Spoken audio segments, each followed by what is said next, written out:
بسم اللہ الرحمن الرحیم۔ فقہ میں کمپیریٹیو فقہ میں ہم کتاب الزکوٰۃ کا مطالعہ کر رہے تھے، ٹھیک ہے، زکوٰۃ کے مسائل کا۔ لاسٹ لیکچر میں ہم نے زکوٰۃ کی فرضیت کو ڈسکس کیا تھا، امپورٹنس اور سگنیفیکنس آف زکوٰۃ، کس کے اوپر زکوٰۃ فرض ہے، ٹھیک ہے، بچے کے یا یتیم کے مال میں زکوٰۃ کے کیا احکامات ہیں اور زکوٰۃ نہ دینے کی کیا سزا ہے، تو اس کو ہم نے تفصیل سے ڈسکس کیا۔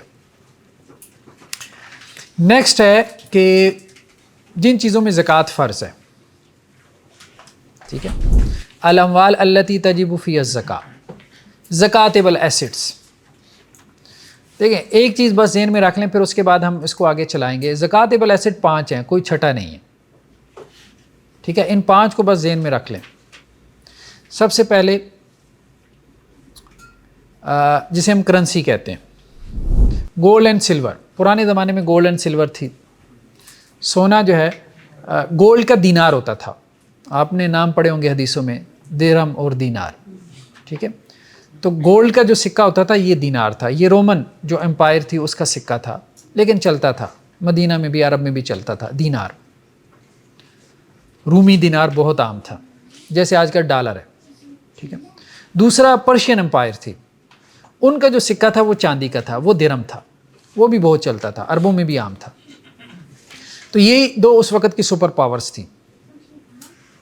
تو اس سے یہ بھی مسئلہ معلوم ہوا کہ دیگر کرنسیز کو استعمال کرنے میں کوئی حرج نہیں ہے، درہم اور دینار۔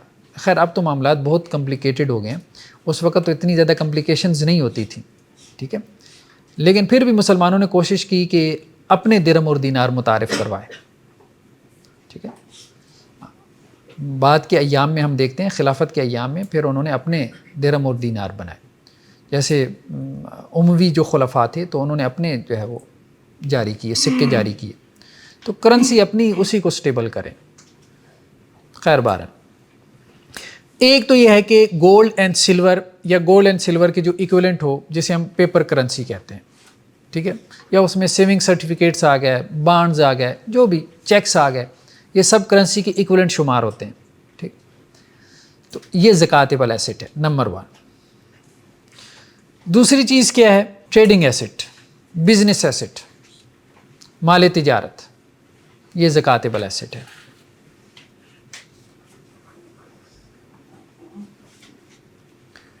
تیسری چیز کیا ہے؟ Agricultural out put, agricultural out put جسے ہم زرعی پیداوار کہتے ہیں۔ مال تجارت تو یہ ہے نا کہ مطلب آپ کی 2-4 فیکٹریاں لگی ہوئی ہیں، ٹھیک ہے، وہ مال تجارت ہے۔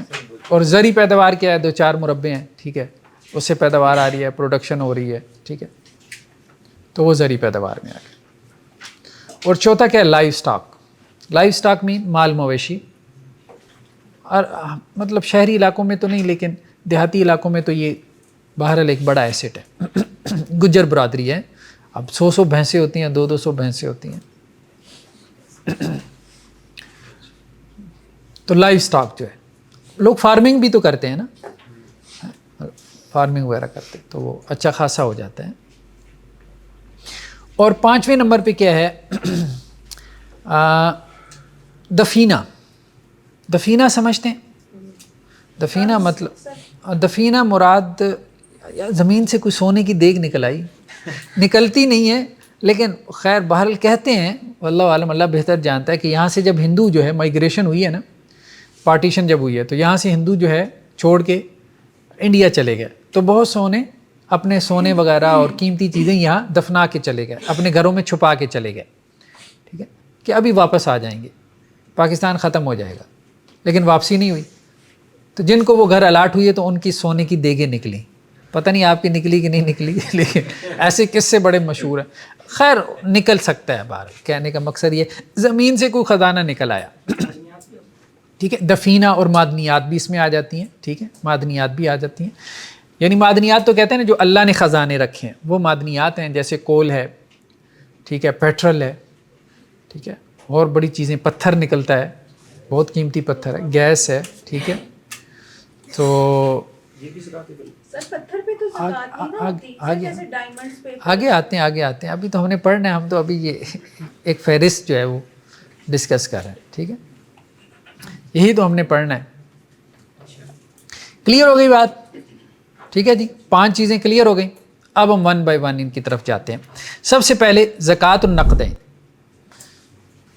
ریئل کرنسی بیسیکلی 2 ہی ہے جسے ہم ریئل کرنسی کہتے ہیں. یہ دوسری یہ ساری پیپر کرنسی یہ تو فراڈ ہے نا، سیدھی سی بات ہے، کاغذ کا ٹکڑا ہے. ٹھیک ہے، تو اس کے اوپر لکھا ہوتا ہے، مطلب یہ آپ کوئی بھی نوٹ نکالیں نا، اس کے اوپر کیا لکھا ہوتا ہے؟ 5000 کا نوٹ ہے تو کیا لکھا ہوتا ہے؟ ہاں، مطلب حامل حاضہ کو، جس نے یہ اٹھایا ہوا ہے، حامل حاضہ، ٹھیک ہے، جس نے یہ بوجھ اٹھایا ہوا ہے، اس کو ان دا طلب، اس کی ریکویسٹ پہ 5000 ادا کیا جائے گا. تو یہ کیا اٹھایا ہوا اس نے جو 5000 آپ دیں گے؟ تو یہ اس کی رسید ہے. ہاں، کوئی مانگے نہ لے. تو پہلے تو یہ ہوتا تھا کہ اس کے پیچھے بیک پہ گولڈ جو ہے اس کے کوئی ریزروز وغیرہ ہوتے تھے، ٹھیک ہے، یا سلور کے. اب تو وہ نہیں رہ گئے، تو اب یہ کاغذ کے ٹکڑے ہیں. لیکن بہرحال کام چل رہا ہے. لیکن جب کوئی ملک جنگی حالات میں ہوتا ہے، جب 9/11 کا واقعہ ہوا اور اس کے بعد افغانستان پہ حملہ ہوا تھا، تو افغانی جو ہے وہ بورے بھر کے لے کے جاتے تھے ٹماٹر خریدنے کے لیے. یعنی ان کی پیپر کرنسی اتنی اس کی جو ہے وہ ڈی ویلیو ہو گئی تھی، بورا بھر کے لے کے جاتے تھے کندھوں پہ اٹھا کے، اور اس کے صرف ٹماٹر آتے تھے. اب تو ان کی ہم سے اچھی ہے، اب افغانیوں کی کرنسی ہم سے زیادہ سٹیبل ہے.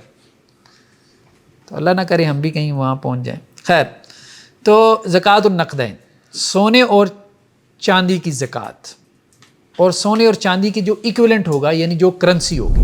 سونے اور چاندی میں زکوٰۃ ہے. اس میں ایک آیت انہوں نے ذکر کی، یہ بہت اہم آیت ہے. اللہ تعالیٰ کیا کہتے ہیں؟ جو سونے اور چاندی کو کنز بناتے ہیں. کنز کسے کہتے ہیں؟ حدیث میں ہے کنز نہیں، کنز تو جمع کرنے کو کہتے ہیں، لیکن حدیث میں یہ ہے کہ کنز سے مراد وہ سونا اور چاندی ہے جس کی زکوٰۃ نہ دی جائے. ٹھیک ہے، ویسے جمع کرنے سے منع نہیں کیا. سیونگ اکاؤنٹ کھلوا سکتے ہیں نا، آپ کھلوا سکتے ہیں یار، جمع کر، ہاں مطلب جمع کر سکتے ہیں نا، گھر میں مال شال جمع کر سکتے ہیں. ٹھیک ہے، کوئی حرج، باقی کسی کو بتائیں نا کتنا جمع کیا. ٹھیک، تو والذین یکنزون الذھب والفضہ، جو سونے اور چاندی کو جمع کرتے ہیں، ولا ينفقونها فی سبیل اللہ، اس لیے قرآن نے کیا کہا؟ اللہ کے راستے میں خرچ نہیں کرتے.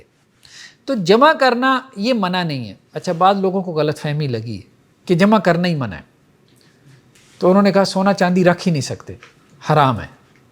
نہیں، یہ مبالغہ معلوم ہوتا ہے، کیونکہ قرآن نے ساتھ میں کیا کہا کہ جمع کرے اور اللہ کے راستے میں خرچ نہ کرے، یعنی اس کا حق ادا نہ کرے. اس کا حق کیا ہے؟ زکوٰۃ ہے. فبشرهم بعذاب علیم، تو انہیں دردناک عذاب کی خوشخبری دے دیں. ٹھیک ہے، اور ساتھ میں کیا کہا کہ قیامت والے دن وہ سونا اور چاندی اس کو جہنم کی آگ میں تپا کے ان کی پیشانی کو، پہلو کو اور پشت کو اس سونے اور چاندی سے داغا جائے گا، اور کیا کہا جائے گا؟ ھذا ما کنزتم لانفسکم، یہ مال تم جمع کرتے رہے، فذوقوا ما کنتم تکنزون، تو اب مزہ چکھو اس کا. ٹھیک ہے، حضرت ابوذر غفاری بہت زیادہ تنقید کرتے ہیں. ہاں، حضرت ابوذر غفاری کا موقف یہ تھا رضی اللہ عنہ کہ سونا چاندی آپ اپنے پاس نہیں رکھ سکتے. کچھ صحابہ مطلب زیادہ مطلب وہ فقر کی طرف اور درویشی کی زندگی کی طرف مائل تھے، لیکن عام صحابہ کا یہ موقف نہیں تھا. جی، تو سونے اور چاندی میں کب زکوٰۃ ہے؟ جب یہ نصاب کو پہنچ جائے. 2 چیزیں اہم ہیں. نصاب میں منیمم اماؤنٹ جس کے اوپر زکوٰۃ فرض ہوتی ہے، ٹھیک ہے، وہ منیمم اماؤنٹ. اور دوسرا، اس پہ 1 سال گزر جائے، حولان حول کہتے ہیں اس کو، وحال علیہ الحول، یعنی 1 سال اس پہ گزر جائے. 2 شروط ہو گئیں، نصاب کو پہنچے اور 1 سال. اب نصاب کیا ہے؟ سونے کا نصاب کیا ہے؟ نصاب و ذہب.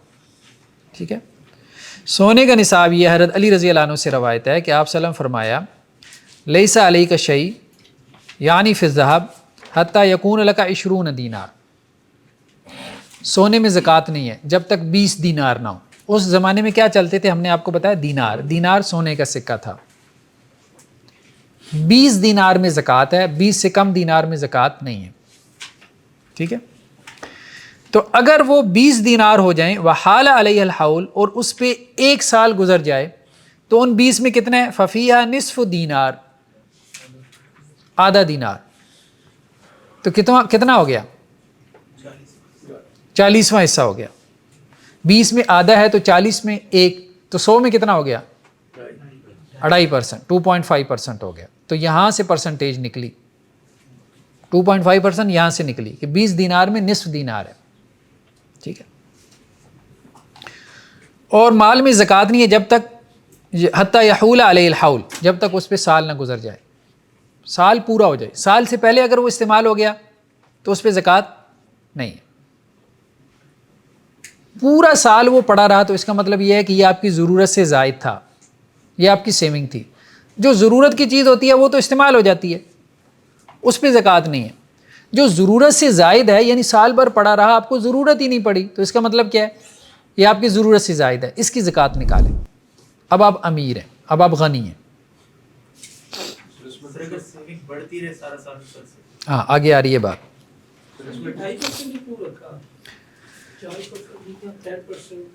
بس یہ اب اللہ کی طرف سے کچھ چیزیں جو ہے وہ ہم نہیں سمجھ سکتے، اللہ بہتر جانتا ہے. ٹھیک ہے سر. آگے بڑھنے سے پہلے وہ کرنسی کے بتا دیں جو یہ بٹ کوائن وغیرہ ہے، یہ کرنسی اس کے اندر شامل ہوگی. ہاں آگے بات آ رہی ہے، آگے آ رہی ہے. زریق مولا بنی فزارہ، ٹھیک ہے، زریق سے روایت ہے، زریق سے، یہ حضرت علی کے شاگردوں میں سے ہیں. زریق مطلب تابعین میں سے. زریق کیا کہتے ہیں کہ حضرت عمر بن عبدالعزیز نے ان کی طرف خط لکھا. حضرت عمر بن عبدالعزیز تو جانتے ہیں نا، اموی خلفاء میں سے ہیں، بہت جو ہے وہ معزز خلفاء میں سے. تو انہوں نے حضرت زریق کی طرف خط لکھا کہ دیکھو جو آپ کے علاقے میں تاجر ہیں نا، ٹھیک ہے، تو آپ نے من کل 40 دینارا دینارا، 40 دینار میں سے 1 دینار ان سے کیا کرنا ہے؟ زکوٰۃ وصول کرنی ہے. ٹھیک ہے. ہاں اگر اس کے پاس 20 دینار سے کم ہو اور اگر 20 دینار سے 1/3 دینار بھی کم ہو، 1/3 دینار بھی کم ہو 20 سے، پھر بھی اس سے زکوٰۃ نہیں لینی. یعنی 20 دینار نصاب ہے. اصل نصاب کیا ہے؟ 20 دینار. 20 دینار سے تھوڑا سا بھی کم ہوگا تو وہ زکوٰۃیبل ایسٹ نہیں ہے. ٹھیک ہے. موطا امام مالک میں ہے، یعنی امام مالک کی کتاب ہے نا موطا، کہ سنت کیا ہے؟ سنت یہ ہے کہ زکوٰۃ 20 دینار میں ہے، جیسا کہ 200 درہم میں. چاندی کے نصاب کیا ہے؟ 200 درہم. اب 20 دینار کتنا ہے؟ 20 دینار کی کیلکولیشن کی گئی ہے. اب ظاہری بات ہے اس زمانے میں جو دینار ہوتا تھا اس کا ایک وزن ہوتا تھا. ٹھیک ہے. تو اس وزن کے اعتبار سے اس کو کیلکولیٹ کیا گیا تو وہ تقریباً کچھ نے کہا 85 گرام، کچھ نے 86 کا، کچھ نے 87 بھی کہا. بس ملتا جلتا ہی ہے، آپ یوں کہہ لیں 86 کر لیں، 85 کر لیں، 87 کر لیں، قریب قریب ہی ہے. ٹھیک ہے. تو اب اس 86 گرام کو جب کنورٹ کیا گیا تولے میں تو وہ کتنا بنا؟ 7.5 تولے. 1 تولے میں کتنے گرام ہوتے ہیں؟ 11.6 ہوتے ہیں تقریباً. ٹھیک ہے، 11.6 ہوتے ہیں. تو 7.5 تولے سونا ہو یا 85 یا 86 گرام ہو تو وہ زکوٰۃیبل ایسٹ ہے. اس سے کم ہو، اگر کسی کے پاس 7 تولے سونا ہے تو زکوٰۃ ہوگی؟ نہیں ہے زکوٰۃ. انجوائے کریں ہیں، اس پہ زکوٰۃ نہیں. ٹھیک ہے. 7.5 ہو گئے تو اب زکوٰۃ ہے، اب ہے. 7.5 ہو گئے تو زکوٰۃ ہے یا 7.5 سے اوپر ہو گئے تو زکوٰۃ؟ نہیں 7.5 ہو گئے تو زکوٰۃ. سال بھی گزرنا ضروری ہے. سال بھی گزرنا ضروری ہے. یہ اوپر والی حدیث میں تو ویسے انہوں نے جو تاجروں کا ذکر کیا اس میں سال والی بات تو نہیں کی. ہاں اس میں تو حضرت عمر بن عبدالعزیز کی بات ہو رہی ہے نا. ہاں جی کاروبار میں تو اس میں بھی سال کی بات ہے، آگے آ رہی ہے بات، آ رہی ہے. سب وہ ادھر پہلے نصف دینار تھا ہاں اور اب پورا دینار. نہیں یہاں 40 کا ہے نا. حضرت عمر بن عبدالعزیز نے کہا کہ 40 میں سے 1 دینار لو، تو وہاں اوپر حدیث میں تھا کہ 20 میں نصف ہے تو 40 میں 1 ہو گیا. بات سیم ہی ہے. ٹھیک ہے. نیکسٹ کیا ہے؟ نصاب الفضہ، چاندی کا نصاب. حضرت علی رضی اللہ عنہ سے ہے کہ آپ صلی اللہ علیہ وسلم نے فرمایا قد عفوت لکم عن الخیل والرقیق، دیکھو میں نے گھوڑوں کی اور غلاموں کی جو زکوٰۃ ہے وہ تم سے معاف کر دی. گھوڑوں کی زکوٰۃ نہیں ہے، غلام کی بھی زکوٰۃ نہیں. ٹھیک ہے, ہاں وہی مطلب گاڑی کی زکوٰۃ نہیں ہے, ٹھیک ہے. فہاتو صدقۃ الرقہ, لیکن اللہ کے رسول نے کہا لیکن چاندی کی زکوٰۃ لے کے آؤ, چاندی کی لے کے آؤ, ٹھیک ہے. من کل 40 درہما. اچھا دیکھیں غلام بھی اس زمانے میں مال تھا نا, اس کی خرید و فروخت ہوتی تھی,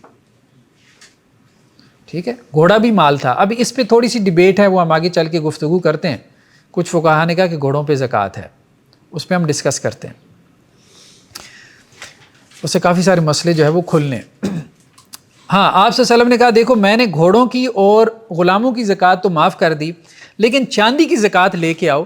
من کل 40 درہما, درہم 40 درہموں میں کیا ہے, 1 درہم.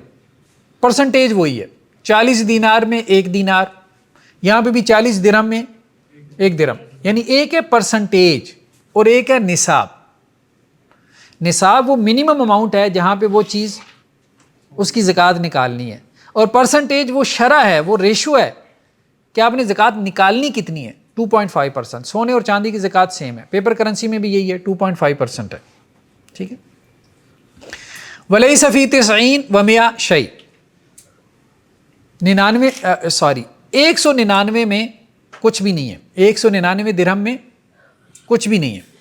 فَإِذَا بَلَغَتْ 200 فَفِيهَا 5 دراہم, اور اگر 200 درہم ہو جائیں تو پھر اس میں 5 درہم ہے. 200 درہم میں 5 درہم, 2.5% کے حساب سے, پرسنٹیج سیم ہے. لیکن کتنے درہم ہوں, 200 ہوں تو زکوٰۃ ہوگی. 199 پہ کوئی زکوٰۃ نہیں. تو 200 درہم اس کو کیلکولیٹ پھر کیا گیا, ٹھیک ہے, مختلف لوگوں نے کیلکولیٹ کیا تو وہ بنا 52.5 تولے چاندی. 52.5 تولے چاندی جو ہے وہ برابر ہوتی ہے اس کی ویلیو 7.5 تولے نہیں, برابر تو نہیں ہے, برابر نہیں ہے, فرق آ جاتا ہے. بہت زیادہ فرق ہے. کرنسی جیسے فرض کریں کہ $100 ہے اور اس کے اوپر سال گزر گیا تو اس پہ بھی زکوٰۃ دینی ہے. اب وہ چاہے نہیں بنتا 7.5 تولے کے برابر, یا بلکہ آ رہے ہم آ رہے ہیں اس کی طرف بھی آ رہے ہیں. تو یہ 40 درہم اور 200 درہم یہ کیا سمجھ نہیں آتا؟ نہیں 40 جو ہے وہ درہم کے اوپر 1 درہم آپ نے دینا ہے, یہ اس کی پرسنٹیج کی بات ہو رہی ہے. 40 درہم پہ 1 درہم دینا ہے, مطلب 100 درہم 2.5%. ہاں لیکن نصاب کیا ہے, 200 درہم, نصاب 200 درہم. یہ چاندی کے لیے نصاب ہے نا 200 درہم. ہاں چاندی کے لیے نصاب ہے 200 درہم, ٹھیک ہے. اب ہم آتے ہیں اس بات کی طرف, یہ جو بات آئی ہے نا گھوڑوں والی بات ہے, یہ ذرا اہم ہے کہ اللہ کے رسول صلی اللہ علیہ وسلم نے کہا کہ میں نے گھوڑوں کی اور غلام کی جو زکوٰۃ ہے وہ معاف کر دی ہے. دیکھیں زیادہ تر تو اہل علم کی رائے یہی ہے کہ غلام پہ بھی زکوٰۃ نہیں ہے حالانکہ وہ مال ہے, اور گھوڑوں پہ بھی نہیں ہے, اسی حدیث سے انہوں نے دلیل پکڑی. لیکن بعض اہل الرائے کا کہنا یہ ہے کہ زکوٰۃ اس کے اوپر ہوگی, اس کے اوپر کیا ہوگی, زکوٰۃ ہوگی. جیسے امام ابو حنیفہ کا کہنا یہ ہے کہ اگر گھوڑے دونوں ہیں نر اور مادہ تو پھر ان کی نسل میں اضافہ ہوگا, لہذا زکوٰۃ ان پہ ہے. لیکن اگر وہ صرف نر ہیں یا صرف مادہ ہیں تو چونکہ ان کی نسل میں اضافہ نہیں ہوگا, یعنی آپ کا مال نہیں بڑھا, تو پھر زکوٰۃ نہیں ہے. تو انہوں نے اس حدیث کا مفہوم کیا بیان کیا کہ اس سے مراد ایک ہی جنس کے آپ کے پاس گھوڑے ہوں, ٹھیک ہے, تو پھر اس کے اوپر زکوٰۃ نہیں ہے. لیکن اگر ان کی نسل میں بڑھوتری ہو رہی ہے, ٹھیک ہے, یعنی آپ کا مال بڑھ رہا ہے, تو عموماً جو مال نامی ہوتا ہے, اس کو مال نامی کہتے ہیں, یعنی جو گرو کر رہا ہے, ٹھیک ہے, یعنی جس کے اندر پوٹینشل ہے گرو کرنے کی, یا جو گرو کر رہا ہے, ٹھیک ہے. تو جیسے لوگ یہ پراپرٹی وغیرہ کیوں خرید کے رکھ لیتے ہیں, ہاں اس کی ویلیو بڑھتی رہتی ہے نا, تو مال نامی اس کو کہتے ہیں جس کی ویلیو بڑھے. تو جس مال کی ویلیو بڑھ رہی ہے تو امام ابو حنیفہ کہتے ہیں کہ اس کے اوپر زکوٰۃ ہوگی. تو اس لیے وہ کہتے ہیں کہ اگر گھوڑے جو ہے ان کی افزائش نسل ہو رہی ہے, ان میں بڑھوتری ہو رہی ہے, تو پھر اس پہ زکوٰۃ ہوگی. اگر ان میں بڑھوتری نہیں ہو رہی تو پھر زکوٰۃ نہیں ہے. تو یہ انہوں نے اس حدیث کی اس طرح سے انٹرپریٹیشن کر لی,